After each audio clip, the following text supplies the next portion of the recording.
Sobrang nag-alala ako sa'yo nung may bagyo, ha? Hindi ka man lang nagparamdam. At di ako makatulog nun. Tapos nagparalive na lang ako nun. Dapat nag-update ka lang. Pero bakit di ka nag-evacuate kung alam mo namang delikado? Susunod magsabi ka. Kasi nag-aalala ako. Kami. Para sa'yo. May pamilya rin naman po kayong dapat asikasuhin. Pamilya. Pamilya ka na namin. Basta po magkakasama kaming pamilya. Kaya namin nagpasan ng mga pagsubok. Natin. Nakalimutan mo yata. Wifi kita. Ano yung sabihin? Pwede ba naman pabayaan mo yung wifi mo? Ha?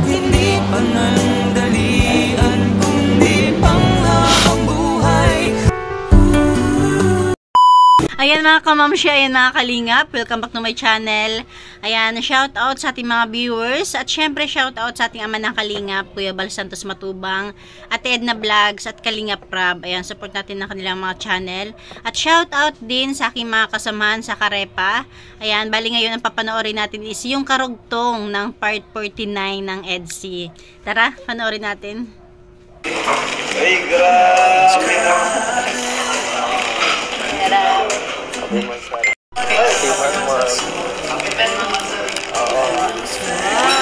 talaga naman. Buwan-buwan. Sige, bulong mo yan, ha? Galingan natin. Ay, salamat po, kuya. Salamat. Saka sa lahat ng nagbigay nito, salamat po. Sponsor. Thank you po. Ating Grabe, may nandun po pala kayo. Thank pwede you. ba namang mawalan? Kahit pa nag-ano dito, nagkakagulo na. Umulan, bumagyo, magkagera, hindi matitigil ang mansari.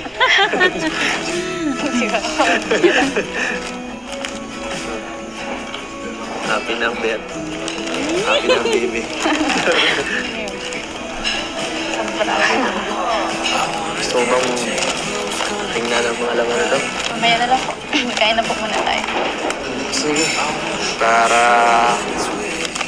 alam na ng chat mo dyan. Gutom ka na yata eh. Kaino ka ba? Namamayat ka na talaga. Kaya team. Nakikita ko na talaga ano mo.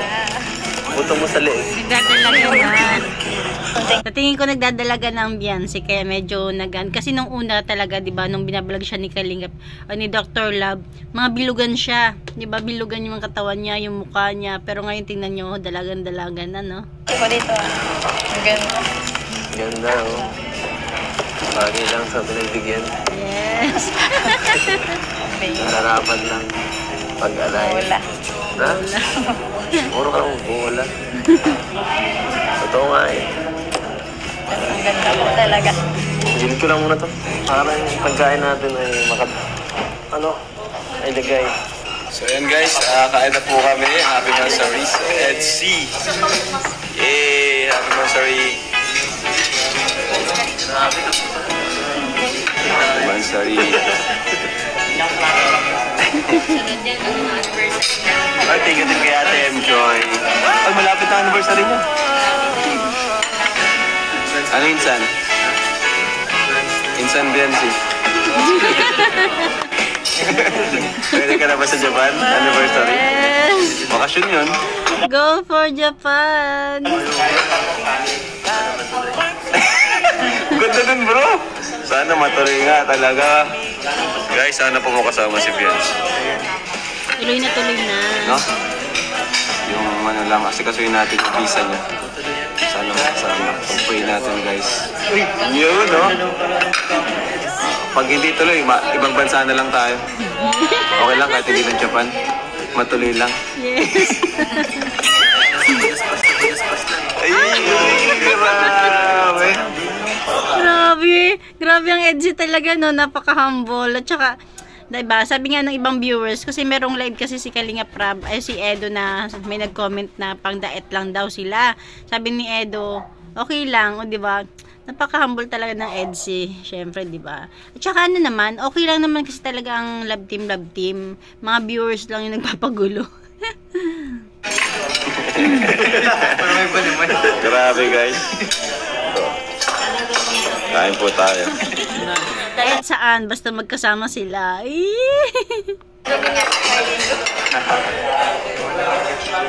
Lechip lang bro. Lechip lang bro. Kain kayo.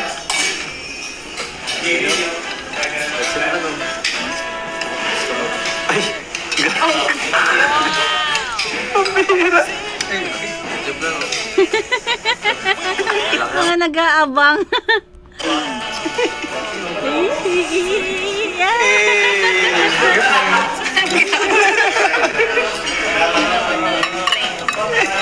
Ginagawa niyo po yung para. Ay, nalaglag. Teka, nalaglag. Ay! Si Edwin. Uy, nakaka-conscious kaya yan, no? Lalo pa may mga nakatingin sa inyo, tapos niloloko ka pa ng partner mo. Talaga si Edo.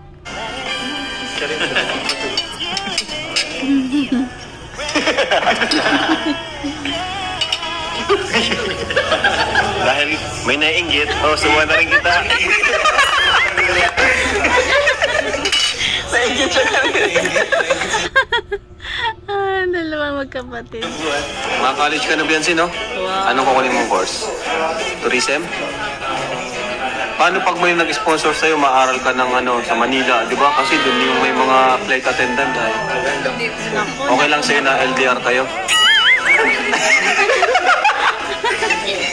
Di ba? LDR! Hinuhuli talaga.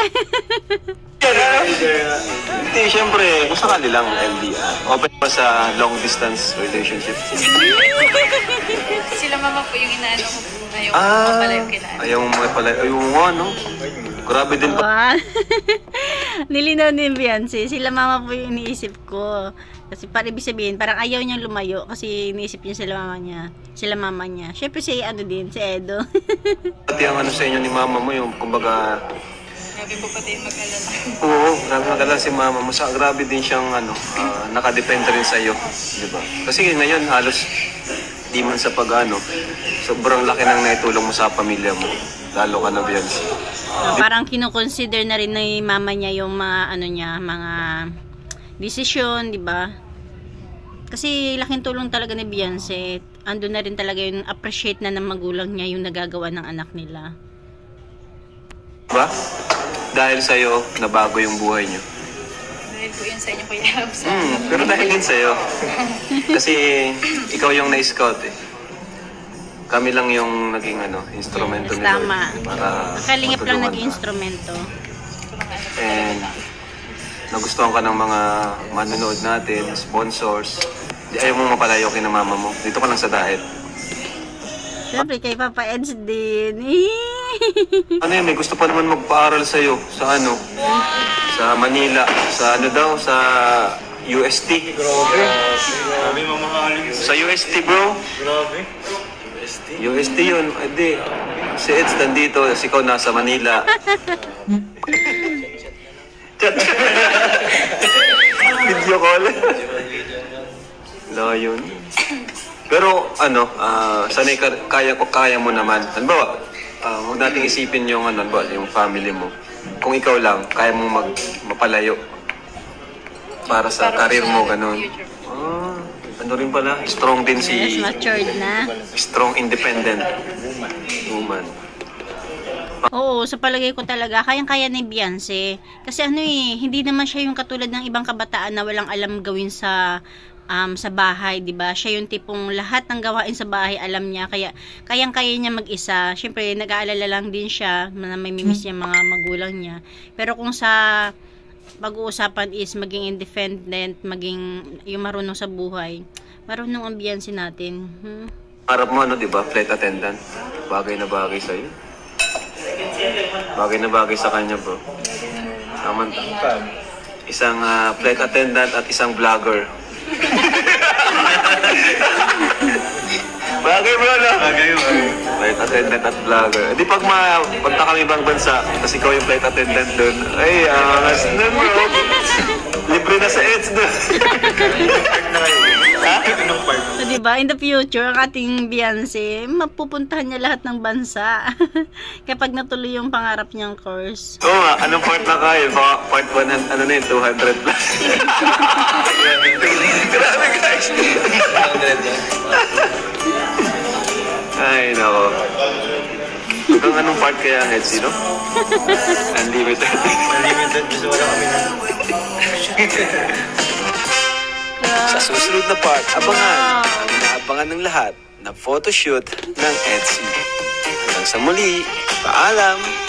Ayan, talaga namang ano, parang sa anong to, pinag-uusapan na nila yung ano, yung future, na kapag nag-aral si Beyonce, may nagpa-aral sa Maynila, LDR.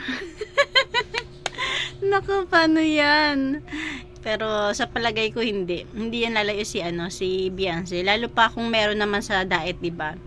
Ayan lang, hanggang dyan natin kunting share. Thank you for watching. God bless you all and Jesus loves you, di ba? LDR. Hinuhuli ni Kalinga Prab talaga no?